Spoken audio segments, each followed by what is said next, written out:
Olahraga dengan alat bantu tiang yaitu pole dance sudah tak asing lagi di kalangan masyarakat. Nah, olahraga pole dance ini juga memiliki segudang manfaat bagi tubuh. Tapi bagi sebagian orang masih memiliki stigma negatif tentang olahraga ini. Untuk itu kita akan membahasnya bersama partner sehat kita, yaitu pole dance instructor dari Mixpol, yaitu Kak Katarina Kurnia. Ya. Halo Kak, apa kabar? Oh, baik. Apa kabar, Mbak? Baik, alhamdulillah. Sekarang lagi sibuk apa nih Kak? Sekarang ini sih aku lagi sibuk manage Mixpol sama sekaligus aku instructor juga di sana. Berarti sibuk ngajar, olahraga terus berarti ya? Lumayan.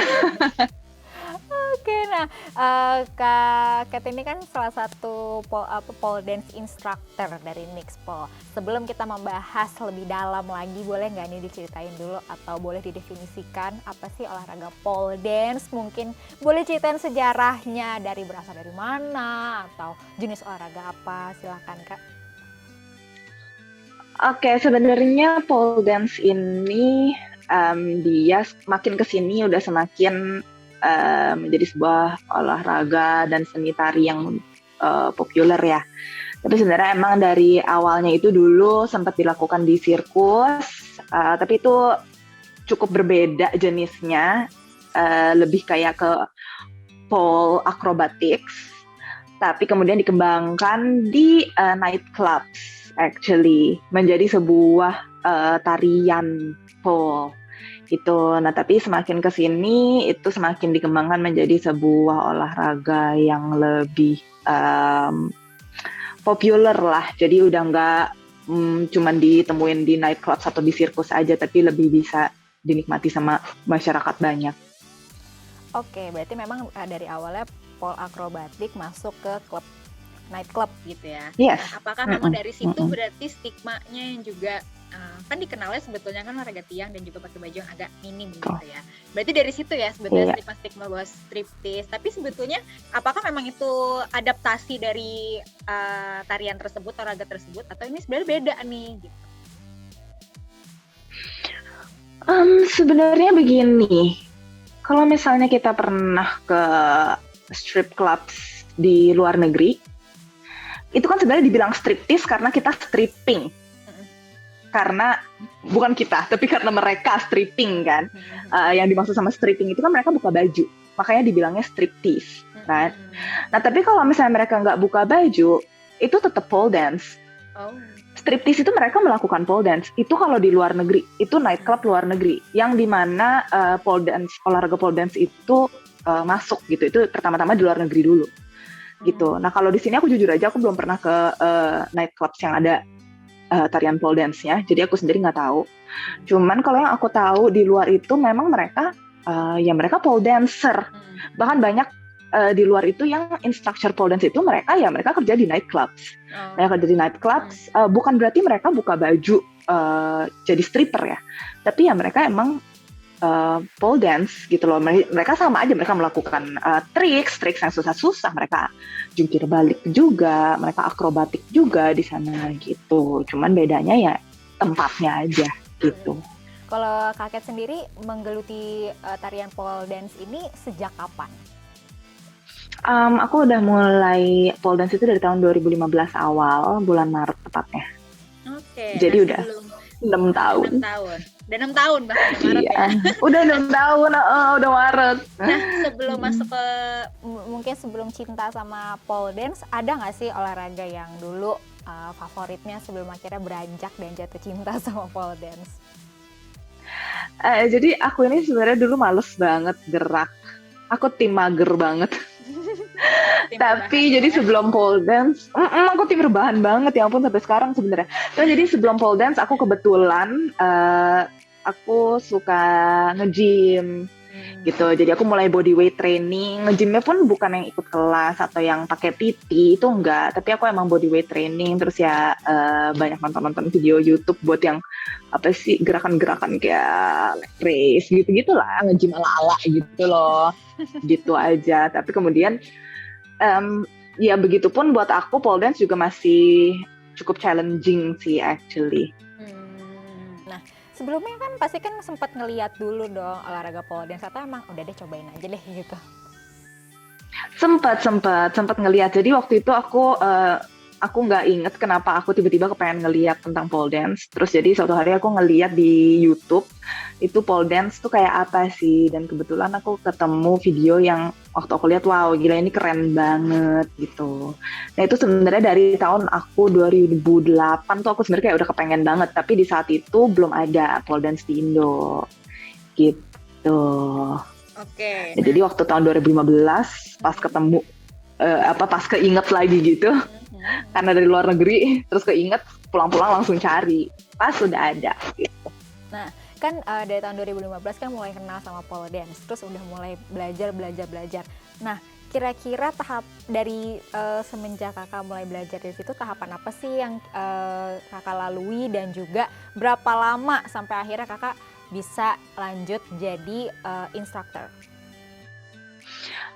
Jujur aja kalau sebagai instructor itu sendiri aku ambil sertifikasi khusus untuk belajar mengajar pole dance gitu. Jadi itu setelah aku 1 tahun aku latihan pole dance sebagai murid, aku pergi ke Hong Kong. Jadi aku ambil kursus untuk belajar mengajar itu 5 hari. 5 hari itu full day, every day. Nah dari situ baru pulangnya mulai mengajar gitu. Oke, berarti di Hong Kong berarti belajar 5 hari, abis itu apakah ada tahapan-tahapannya lagi? Atau memang udah cukup deh, sebulan gitu langsung dapat sertifikasi instructor gitu, gimana? Enggak, jadi emang untuk bisa mengikuti sertifikasi itu, untuk bisa mengikuti kursus itu emang udah mesti ada syaratnya. Jadi kayak kalian udah mesti minimal berapa tahun pole dance. Terus jadi emang ada ujiannya juga. Jadi kalau misalnya kayak dilihat sama gurunya di sana yang ngajarin kita, oh kamu belum bisa nih jadi guru, itu kita akan disuruh ulang.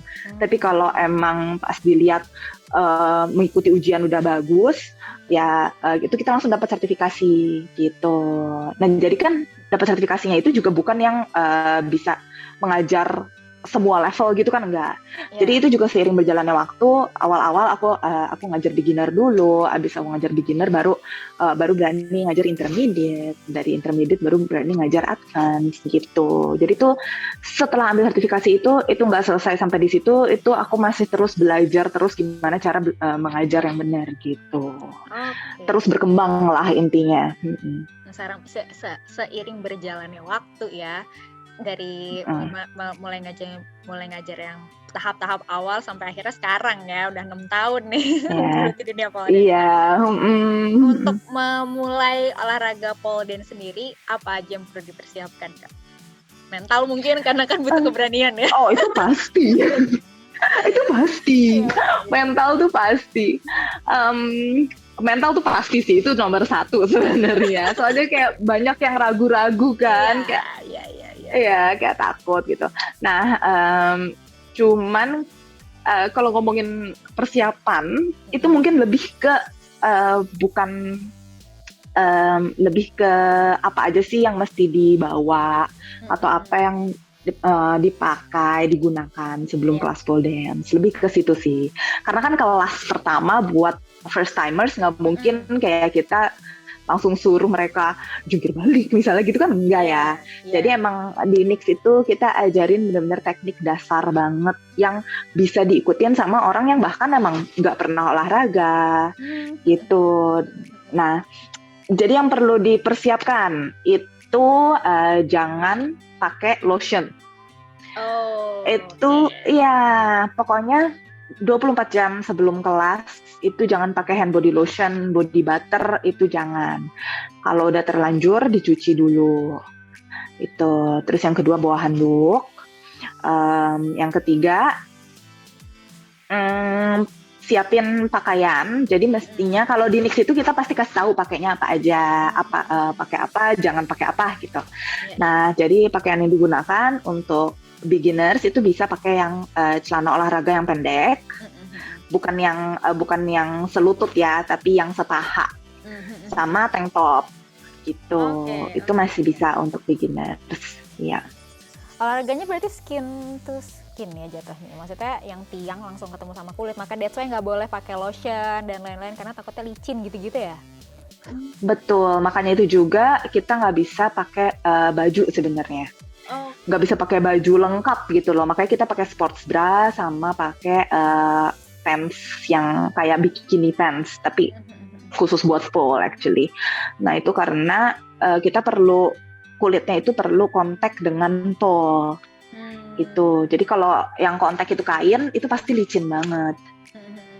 Oke, nah kira-kira sebelum kita belajar pole dance sendiri, ada nggak sih mungkin olahraga dasar sebelum melakukan pole dance gitu? Misalkan kayak misalkan kita mau hit gitu ya, hit cardio gitu pasti kan ada warming up dulu kan lari, nah kayak gitu. Kalau pole dance sendiri tuh ada nggak sih tahapan-tahapan dari segi olahraganya sendiri? Sebenarnya gini, kalau di mix itu karena kita welcome semua orang untuk datang, semua yang udah olahraga, yang belum olahraga itu bisa coba, dan kita kan ajarin bener-bener dari dasar banget gitu kan. Nah jadi sebenarnya itu tuh tambahan aja kalau biasanya tuh kita kasih tahu, misalnya mereka waktu pertama kali datang, oh mereka lemah sekali di bagian apanya, di bagian tangannya misalnya. Nah itu kita kasih tahu, ini olahraganya yang bisa dilakuin tuh ini gitu. Nah kebetulan juga di Nix itu ada kelas yang emang khusus untuk mengkondisikan dan menguatkan otot yang kita banyak pakai untuk pole.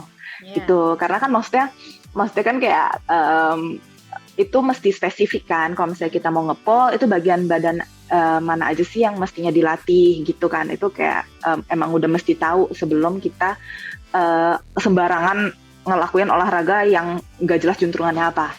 Gitu. Oke. Nah, kita akan break dulu karena nanti aku bakalan banyak tanya lagi tentang pole dance. Menarik soalnya. Oke. Jadi jangan kemana-mana, tetap bersama kami di Health On.